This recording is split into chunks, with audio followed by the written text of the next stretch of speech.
Welcome students. आज हम देखेंगे सिग्नल का एक क्लासिफिकेशन जहां पर हम सिग्नल में अंतर करेंगे इस बेसिस पर कि हमारा सिग्नल कंटिन्यूअस टाइम सिग्नल है या डिस्क्रीट टाइम सिग्नल है। तो शुरुआत हम करते हैं कंटिन्यूअस टाइम सिग्नल की। कंटिन्यूअस टाइम सिग्नल यानी कि एक ऐसा सिग्नल जो टाइम के रिस्पेक्ट में कंटिन्यूअस हो। अब टाइम के रिस्पेक्ट में कंटिन्यूअस हो यानी टाइम की हर वैल्यू पर आपको सिग्नल की कुछ ना कुछ वैल्यू मिले।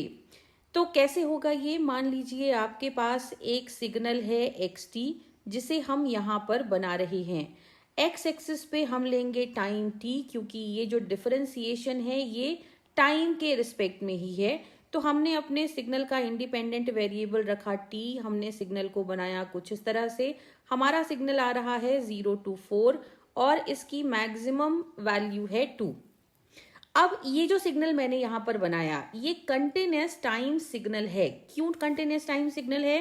क्योंकि xt आ रहा है 0 to 4 टाइम के लिए, 4 यूनिट टाइम के लिए। और इस 0 to 4 यूनिट टाइम में के बीच में अगर आप कोई भी यूनिट टाइम लेते हैं उस केस में आपको सिग्नल की कुछ ना कुछ वैल्यू जरूर मिलेगी। जैसे अगर आप टाइम की वैल्यू लें 1 तो 1 पे भी आपको सिग्नल की कुछ वैल्यू मिलेगी। अगर आप लें 2 तो 2 पे भी कुछ वैल्यू मिलेगी। और अगर आप यहाँ पर टाइम की वैल्यू मान ले लीजिए 1.99 तो भी आपको सिग्नल का कुछ ना कुछ वैल्यू वहां पर मिलेगा। तो हम इस केस में ये कहते हैं कि हमारे सिग्नल को हमने टाइम की जिन वैल्यूज पे डिफाइन किया है उसके बीच की आप कोई भी वैल्यू लो, चाहे 1.99 लो, चाहे 2.999 लो, कोई भी वैल्यू लो आप उस रेंज के बीच में, आपको सिग्नल का कुछ ना कुछ एम्पलीट्यूड, कुछ ना कुछ वैल्यू आपको जरूर मिलेगी।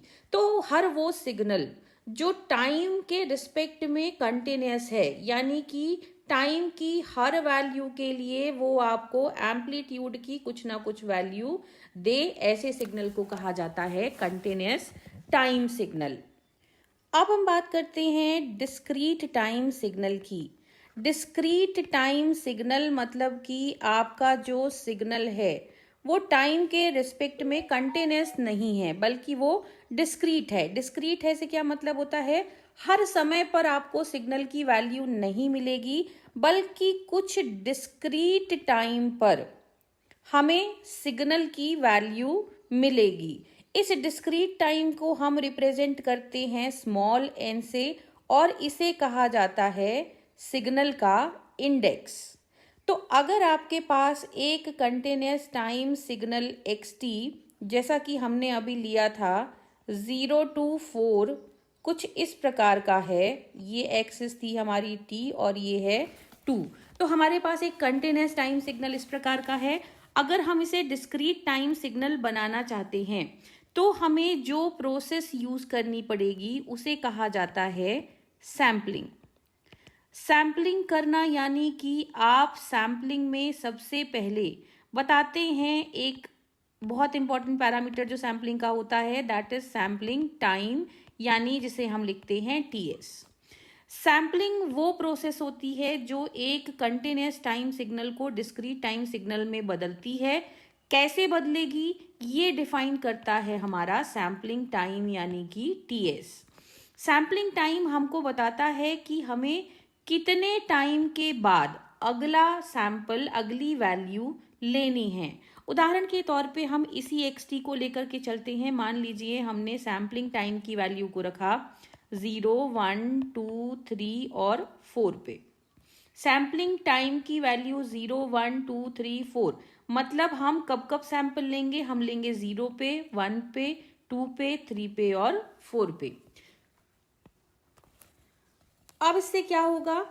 हमने पहले टाइम को डिस्क्रीट किया यानी पहले हमारे पास 0 से लेकर के 4 तक का टाइम था। अब हमारे पास 0, 1, 2, 3 और 4 है।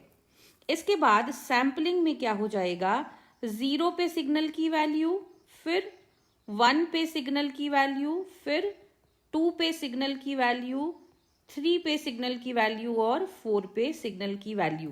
यानी हमारा जो डिस्क्रीट सिग्नल है, ये जो रेड से हम दिखा रहे हैं, हमारा डिस्क्रीट टाइम सिग्नल ये होगा। अब आप देखिए कि डिस्क्रीट टाइम सिग्नल को पाने के लिए या बनाने के लिए हमने क्या किया, हमने सैम्पलिंग करी। सैम्पलिंग में हमने सैम्पलिंग टाइम डिफाइन किया। सैम्पलिंग टाइम को बनाने के बाद हमने उस सैम्पलिंग टाइम पर अपने सिग्नल की वैल्यूज चेक करी और वही वैल्यूज हमारा डिस्क्रीट टाइम सिग्नल बनाएंगी।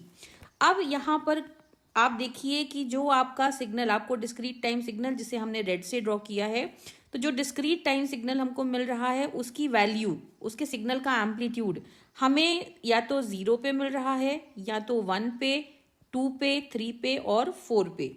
लेकिन 0 और 1 के बीच, या 1 और 2 के बीच, या 2 और 3, या 3 और 4 के बीच हमें सिग्नल की कोई भी वैल्यू नहीं मिल रही है। तो इस केस में अगर आपसे कभी पूछा जाए कि क्या सिग्नल की वैल्यू इसके बीच में, मतलब 1 से 2 के बीच या 2 से 3 के बीच सिग्नल की वैल्यू क्या 0 है, तो यहाँ पर हमें कहना होता है कि सिग्नल की वैल्यू 0 नहीं है, it is just not defined. Signal की वैल्यू हमें डिफाइन नहीं की गई है, क्योंकि हमने जो सैम्पलिंग करी है उसमें हमने जो सैंपल लिया ये इन टाइम इंस्टेंट्स पर लिया है, बीच की वैल्यूज को हमने छोड़ दिया है। तो छोड़ दिया है मतलब वो हमारे काम की नहीं है, हमने उन्हें डिफाइन नहीं किया है। तो डिस्क्रीट टाइम सिग्नल में दो डिस्क्रीट टाइम्स के बीच सिग्नल की जो वैल्यू होती है इट इज नॉट डिफाइंड, 0 नहीं होती, ये बस डिफाइंड नहीं होती, क्योंकि हमें इससे मतलब नहीं होता। तो कंटिन्यूस टाइम और डिस्क्रीट टाइम सिग्नल के बीच क्या अंतर होता है कि कंटिन्यूस टाइम सिग्नल समय की वैल्यू के लिए कंटिन्यूस होता है, वहीं पर डिस्क्रीट टाइम सिग्नल में आप कुछ डिस्क्रीट टाइम पर अपने सिग्नल की वैल्यू को मेंशन करते हो। किन डिस्क्रीट टाइम्स पर करोगे ये डिफाइन करेगा कौन, sampling time. So this is how we differentiate between a continuous time signal and a discrete time signal.